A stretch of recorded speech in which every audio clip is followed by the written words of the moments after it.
Varicose veins తో బాధపడుతున్నారా? భారతదేశంలోనే బెస్ట్ ట్రీట్మెంట్ అందించే ఏకైక hospital Avis. Welcome to our channel. ఈ రోజు మనతో పాటు రమ్మగారు ఉన్నారు. నమస్తే రమ్మగారు. నమస్తే జయ.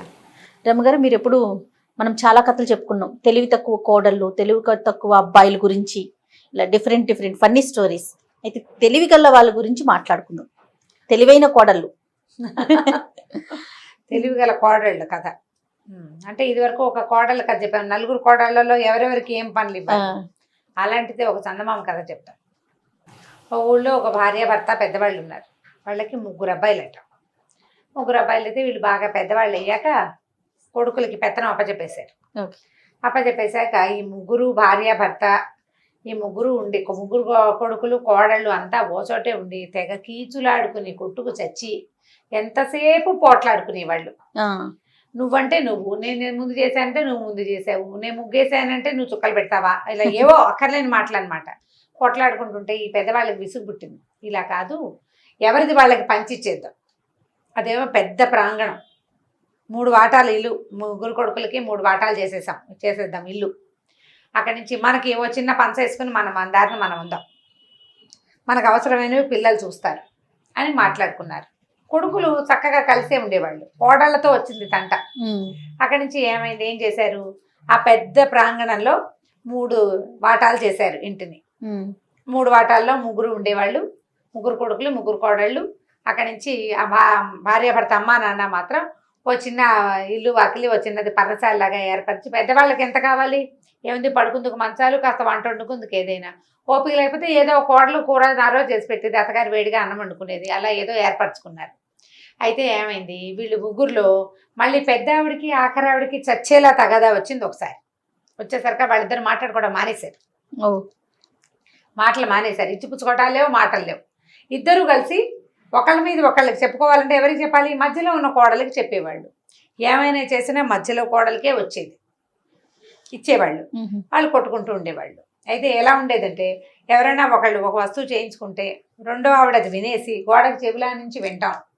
వినేసి మగుడితో చెప్పి నాకు కూడా అలాంటిదే కావాలి, అది 5 తులాలు పెట్టి తెచ్చుకుంటే నాకు 6 తులాలు కావాలి, అది ఇంతకీ వెండి కంచం కొనుక్కుంటే నాకు ఇంకొంచెం పెద్ద వెండి కంచం కావాలి, వాళ్ళ కంచంలో ఓ బంగారు పువ్వు ఉంటే నా కంచంలో 2 బంగారు పువ్వులు ఉండాలి, ఇలాగా తంటాలు పడుతూ ఉండేవాళ్ళు. సరే, నడుస్తూ ఉంది ఇలాగే కొట్టుకుంటూ తిట్టుకుంటూ. మధ్యలో ఆవిడ మాత్రం వీళ్ళిద్దరితోటి బాగానే ఉండేది. ఇద్దరు ఈవిడ చెవులు నింపుతూ ఉండేవాళ్ళు అనమాట రెండో కోడలికి. అయితే అత్తగారి మెళ్ళోనట 3 పేటల మంచి బంగారు నగ ఒకటి ఉంది ఆవిడ మెళ్ళో, లావుపాటి వస్తువు అనమాట. అయితే మామగారు అన్నారట, ఏమే అన్నీ పనిచేసాము, మనకు ఆడపిల్లలు లేరు, అమ్మాయిలు ఉంటే పోనీ తల్లి బంగారం ఆడపిల్లకి వెళ్తుందని.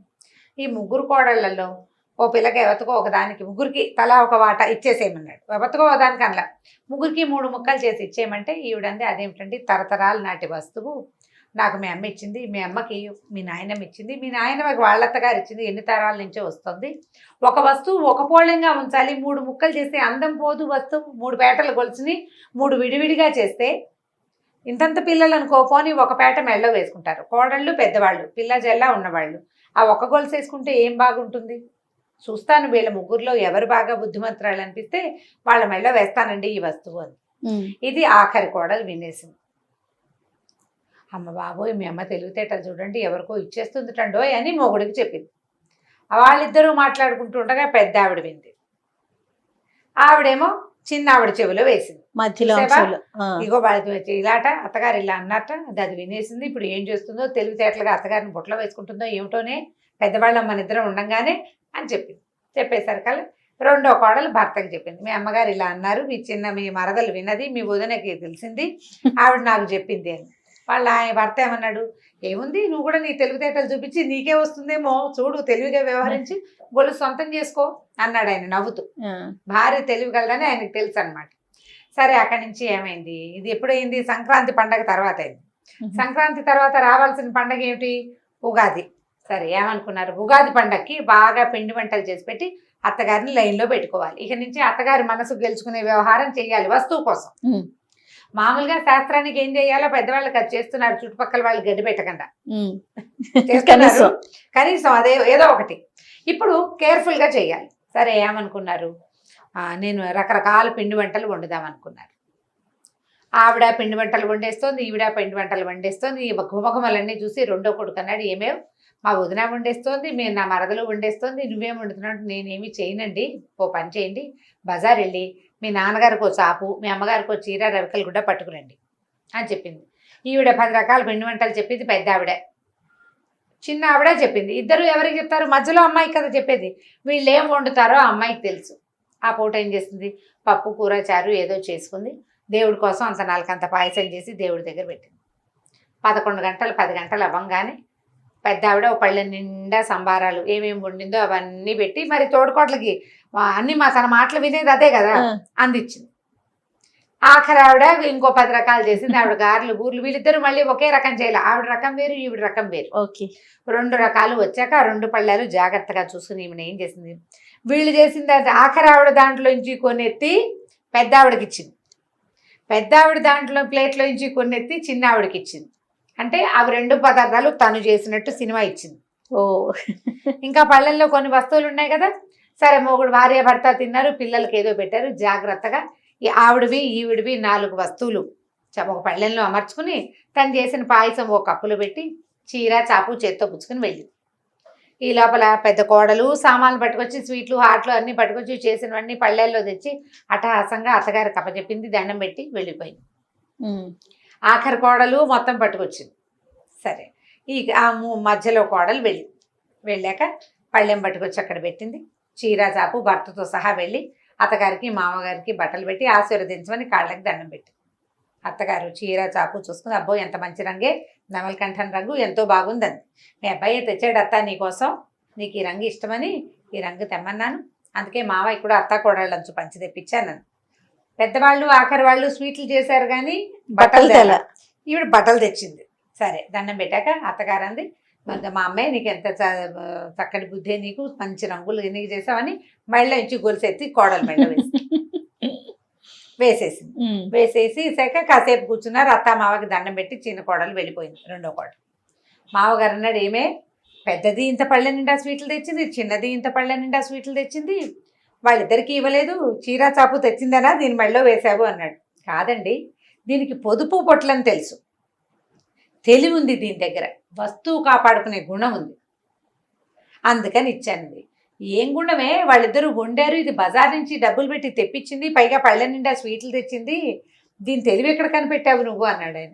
అయ్యో మీకు అర్థం కాలేదండి, ఆ పళ్ళెము ఈ పళ్ళెము ఈ పళ్ళెము 3 పళ్ళాలు వరుసగా పెట్టండి మీకు అర్థమవుతుంది అని. బాగా చూశాక మామగారికి అర్థమైంది, ఈ మధ్య కోడలు తెచ్చిన పళ్ళెల్లో సగం వస్తువులు పెద్ద కోడలు చేసినవి, సగం వస్తువులు చిన్న కోడలు చేసింది. తను ఏం చేసింది, తను చేసింది ప్రత్యేకంగా వెండి గిన్నెలో అంత పాయసం, అంతే అంతే. హాయిగా ఇంట్లో పనులు చేసుకుని స్థిమితంగా ఉంది. బట్టలు ఎక్స్ట్రా, పెద్దవాళ్ళకి బట్టలు పెట్టింది, పండగ నాడు బట్టలు పెట్టింది, పెద్దలకు పెట్టినట్టు ఫలితం బాగుంది. దీనికి తెలివి ఉందండి. వీళ్ళు వండారని తను కూడా వండకుండా, వండితే ఏముంది ఓ రోజే వంటకాలన్నీ వేస్ట్, ఇప్పుడు వాళ్ళిద్దరు వండుకున్నారు అని చెప్పి అన్నది. అందుకని దీనికి తెలివి ఉందండి, ఇది సంసారం పొట్లేం చేస్తుంది. వీళ్ళిద్దరికి గోలే తప్పిస్తే లబోడా శంఖాలవి ఒంటి శబ్దం రా ఊరికే శబ్దం ఇంత కనపడుతుంది, అందులోంచి ఏం బయటికి రాదు, అవుట్పుట్ లేదు దానికి, అందుకని వాళ్ళకి ఇవ్వలేదు, దీనికి ఇచ్చానంటే మామగారు మెచ్చుకున్నారు. సాయంకాలం దీపం పెట్టడానికి తులసి కోట దగ్గరికి వెళ్ళంగానే ఇద్దరు చిన్న తోడుకోడళ్ళకి పెద్ద ఆవిడికి ఆఖరావిడికి దీని మెళ్ళలో ఉన్న లావుపాటి అత్తగారి 3 పేట్ల హారం కనపడిపోయింది. అయ్య బాబోయ్ అని చూసుకుని ఇది ఎలా ఇది సంపాదించింది అని కూపీ తీసి తమిచ్చిన స్వీట్లే అత్తగారికి ఇచ్చి చీర చాపు పెట్టి ఈ వస్తువు కొట్టేస్తుందని వాళ్ళిద్దరికీ అర్థమైపోయింది. పిచ్చి కోపం వచ్చేసింది వాళ్ళకి. వస్తుంది తెలివి తెలబో అంటే ఏమవుతుందంటే తిట్లు వచ్చేస్తారు మరి, దీనికాడ పొడక దీనమ్మ కడప కాల అని ఇలా 4-5 తిట్లు తిట్టుకుని ఇంక దీంతో మాట్లాడకూడదని మానేశారు. ఆ రోజు నుంచి ఇంక వీళ్ళిద్దరికి ఒకళ్ళ మీద ఒకళ్ళు చెప్పుకోవడానికి అవకాశం లేదు. ఈ మధ్య ఆవిడతో కోపం వస్తే ఎవరికి చెప్తారు, అంతేగా. అమ్మయ్య వీళ్ళిద్దరి చెవులు నింపే బాధ నాకు తప్పింది, ఏం చక్కగా గొలుసు దక్కిందని రెండో కోడలు హాయిగా తన కాపురం తను చేసుకుంది. కథ కంచికి మనం ఇంటికి. చాలా బాగుంది. తెలివితేటలు చూడండి. మరి అనవసరంగా గోల్ లేదు మాటలు లేవు, చేయాల్సిన పని చల్లగా చేయదలుచుకుని పని చేసడం. చందమామలో కథే ఇది. బాగుంది కదా, చక్కగా చాలా బాగుంది. సూపర్ రమ్మ గారు, ఇంకొక స్టోరీతో మళ్ళీ కలుద్దామండి. నమస్తే.